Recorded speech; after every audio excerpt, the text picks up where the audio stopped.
എന്റേത് എന്ന ഭാവം, സ്വാർത്ഥത ഇല്ലാതിരിക്കുക. ഇത് രണ്ടും സംഭവിച്ചാൽ പിന്നെ നമുക്ക് ആരെയും ഒന്നും ബോധിപ്പിക്കാനായിട്ടില്ല, ആരിൽ നിന്നും കയ്യടി വാങ്ങിക്കാനില്ല, അവാർഡോ പുരസ്കാരമോ ഇല്ല. ആര് എന്തെല്ലാം പറഞ്ഞാലും അതിൽ നന്മയാണെങ്കിൽ നന്മ നന്മയായിട്ട് നിൽക്കുന്നു, തിന്മയാണെങ്കിൽ കമന്റിൽ തിന്മയുണ്ടെങ്കിൽ തിന്മ തിന്മയായിട്ട് നിൽക്കുന്നു.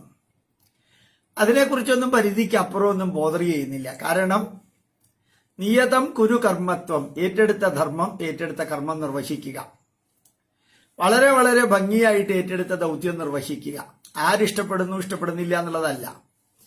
ഇഷ്ടപ്പെടുന്നവരുണ്ടാവും, നല്ലോണം ഇഷ്ടപ്പെടുന്നവരുണ്ടാവും, കുറച്ചൊക്കെ ഇഷ്ടപ്പെടുന്നവരുണ്ടാവും, തീരെ ഇഷ്ടപ്പെടാത്തവരുണ്ടാവും. ഇതൊക്കെ ജീവിതത്തിന്റെ ഭാഗമാണ്. അതുകൊണ്ട് ആ യജ്ഞം അതേപോലെ അങ്ങ് നിർവഹിച്ചുകൊണ്ട് പോകുന്ന ഒരു വ്യക്തിയാണ് കേരള ഗവർണർ. അദ്ദേഹം രണ്ടും കൽപ്പിച്ചു തന്നെയാണ്. ഗവർണർ എന്ന് പറയുന്നത് റബ്ബർ സ്റ്റാമ്പ് അല്ല എന്ന് ബോധ്യപ്പെടുത്താൻ തന്നെ തീരുമാനിച്ചിട്ടാണ്.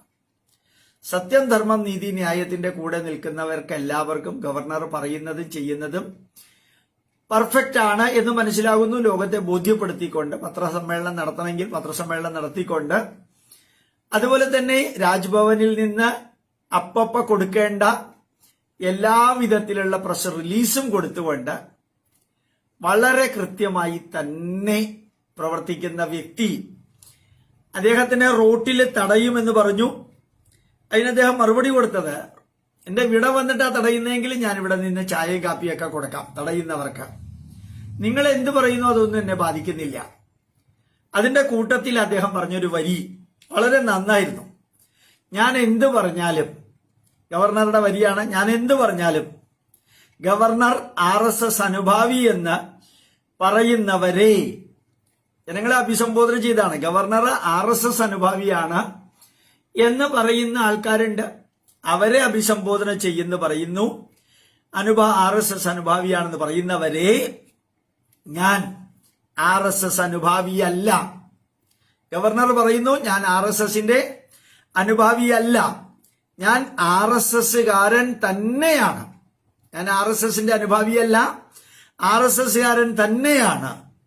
മത തെറ്റുകൾക്കെതിരെ പോരാടുന്ന രാജ്യസ്നേഹിയായ RSSകാരൻ തന്നെയാണ്. അതിന്റെ ചുവട്ടില് ആരിഫ് മുഹമ്മദ് ഖാൻ വളരെ കൃത്യമായിട്ട് എഴുതിയിട്ടുണ്ട്. അതായത് നമ്മൾ എന്താണോ അത് നമ്മളാവുക. ഷേക്സ്പിയർ പറഞ്ഞിരിക്കുന്ന വരിയുണ്ട്, thou should not be two, രണ്ട് നിങ്ങൾ ഉണ്ടാവരുത്. നമ്മൾ ഒരാളാണ്, അകത്തും അയാള് തന്നെ പുറത്തും അയാള് തന്നെ. അകത്തൊന്ന് പുറത്തൊന്ന് വരുമ്പോഴാണ് ഹിഡൻ അജണ്ട ഉണ്ടാവുക. ഈ VCമാരെ കൈകാര്യം ചെയ്യുമ്പോൾ ചാൻസലറുടെ ഉത്തരവാദിത്വമാണ് വൈസ് ചാൻസലറെ കൈകാര്യം ചെയ്യുക, വിദ്യാഭ്യാസം കൈകാര്യം ചെയ്യുക. അതിൽ വിദ്യാഭ്യാസ മന്ത്രി പ്രോ വൈസ് ചാൻസലർ മാത്രമാണ്, പ്രോ ചാൻസലറോ മറ്റോ മാത്രമാണ്. മാത്രമല്ല വളരെ പച്ചയ്ക്ക് കൃത്യമായിട്ട് മദ്യം വിറ്റ് ഒരു രാജ്യം ഭരിക്കുന്ന, ലോട്ടറി വിറ്റ് ഒരു രാജ്യം ഭരിക്കുന്ന, ഒരു സംസ്ഥാനം ഭരിക്കുന്നത് കേരളത്തിൽ മാത്രമാണ്.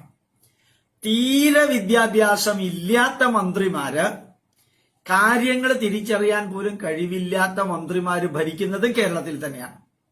പറയാനുള്ളത് കൃത്യമായിട്ട് പറയുക, ചെയ്യാനുള്ളത് കൃത്യമായിട്ട് ചെയ്യുക. അങ്ങനെ പറയാനുള്ളത് പറയാനും ചെയ്യാനുള്ളത് ചെയ്യാനും നിയമപരമായിട്ടുള്ള പൂർണ്ണ പിന്തുണയും കേന്ദ്രത്തിന്റെ ഭരണാനുമതിയും എല്ലാം. അവിടെ രാഷ്ട്രീയമല്ല രാഷ്ട്രമാണ് എന്ന് ബോധ്യപ്പെടുത്തിക്കൊണ്ട് വളരെ കൃത്യമായിട്ട് ആരിഫ് മുഹമ്മദ് ഖാൻ പറയേണ്ടത് പറയുന്നു, ചെയ്യേണ്ടത് ചെയ്യുന്നു. ഇഷ്ടപ്പെടുന്നവരുണ്ടാവാം, ഇഷ്ടപ്പെടാത്തവരുണ്ടാവാം. പക്ഷേ വെറും നോക്കുകുത്തിയെ പോലെ ഒരു ഭരണാധികാരിയെ പിടിച്ചിരുത്തിയിട്ട് രാവിലെ ബ്രേക്ക്ഫാസ്റ്റ്, ഉച്ചയ്ക്ക് ലഞ്ച്, വൈകുന്നേരം രാത്രി ഭക്ഷണം, പിന്നെ ഇടയ്ക്ക് ചായ, ഇതെല്ലാം കഴിച്ചുകൊണ്ട് കുറെ കാര്യങ്ങൾ ഉദ്ഘാടനം ഇടയ്ക്ക് ചെയ്തുകൊണ്ട് പോകുന്ന ഒരു വ്യക്തിയല്ല, RSS അനുഭാവിയല്ല, RSSകാരൻ തന്നെയാണ് എന്ന് പച്ചയ്ക്ക് പറയാനും ഭാരതത്തിന്റെയും ദേശീയതയുടെയും നന്മയ്ക്ക് വേണ്ടി പറയാനും, അത് ക്രിസ്ത്യാനികൾ വിളിച്ചാലും മുസ്ലിങ്ങൾ വിളിച്ചാലും ഹിന്ദു വിളിച്ചാലും ഒരേ കൺവിക്ഷനോടുകൂടി കാര്യങ്ങൾ അറിയിക്കാനും സാധിക്കുന്ന ഒരു മഹാനുഭാവൻ ആ കസേരയ്ക്ക് അലങ്കാരമാണ്. ഇത്രയും കാലം ഇവിടെ ധാരാളം ഗവർണർമാരുണ്ടായിരുന്നെങ്കിലും ഇതാണ് യഥാർത്ഥത്തിൽ ഗവർണർ. ദേവാസുരം എന്ന സിനിമയില് മോഹൻലാൽ പറയുന്നൊരു വരിയുണ്ട്, ധാരാളം പെണ്ണുങ്ങളെ ഇക്കാലം അത്രയും കണ്ടിട്ടുണ്ട്, പക്ഷെ ഇതാണ് യഥാർത്ഥത്തില് പെണ്ണ് എന്ന് പറയുന്നത്. രേവതിയാണ് അതിൽ അഭിനയിക്കുന്നത്. ആ നൃത്തത്തിലെ ചിലങ്ക വലിച്ചെറിഞ്ഞ് നിങ്ങളുടെ മുമ്പിൽ ആടേണ്ടി വന്ന ഗതികേട് കൊണ്ട് ഈ ചിലങ്ക അപവിത്രമായി ഞാൻ ആ കസേര അപവിത്രമായിരുന്നു ഗവർണറുടേത്. ഇപ്പൊ അത് പവിത്രമായി. ഇരിക്കുന്ന വ്യക്തിയുടെ മഹത്വമാണ് കസേരയുടെ മഹത്വം ഉണ്ടാക്കുന്നത്. അല്ലെങ്കിൽ പദവി മാത്രമൊന്നുമല്ല, അത് ആ പേരോടുകൂടി ഇരിക്കുന്ന പത്മനാഭസ്വാമി ക്ഷേത്രത്തിലെ പൂജാരി മേശാന്തി എന്ന് പറയുന്നത് മനുഷ്യനാണ്. മുഖ്യമന്ത്രിയും പ്രധാനമന്ത്രിയും എല്ലാവരും മനുഷ്യരാണ്. പക്ഷെ അവരുടെ പ്രവൃത്തിയാണ് അവരിരിക്കുന്ന കസേരയുടെ മഹത്വം വർദ്ധിപ്പിക്കുന്നത്. ഏതായാലും ഗവർണർക്ക് ഒരു ബിഗ് സല്യൂട്ട്. അക്ഷരം പ്രതി ചെയ്യാനുള്ളത് കൃത്യമായിട്ട് കയ്യും കാലും മുട്ടും വിറയ്ക്കാതെ ചെയ്യുക, നാക്ക് വിറയ്ക്കാതെ നാക്ക് ഉടക്കാതെ പറയാനുള്ളത് പറയുക. ഈ ഗവർണർ നീണാൾ വാഴട്ടെ. അടൂർ ഗോപാലകൃഷ്ണൻ പറഞ്ഞ മാതിരി നിങ്ങൾ കേരളത്തിന് ആവശ്യമാണ്. നിങ്ങൾ കേരളത്തിന്റെ ഗവർണറാണ്. കേരള ജനത നിങ്ങളെ സ്നേഹിക്കുന്നു. നിങ്ങൾ പോകരുത്. ഇതെന്റെ വരിയല്ല, അറിയാതെ പറഞ്ഞതാണെങ്കിലും അടൂർ ഗോപാലകൃഷ്ണന്റെ വരിയാണ്. പ്രണാമം.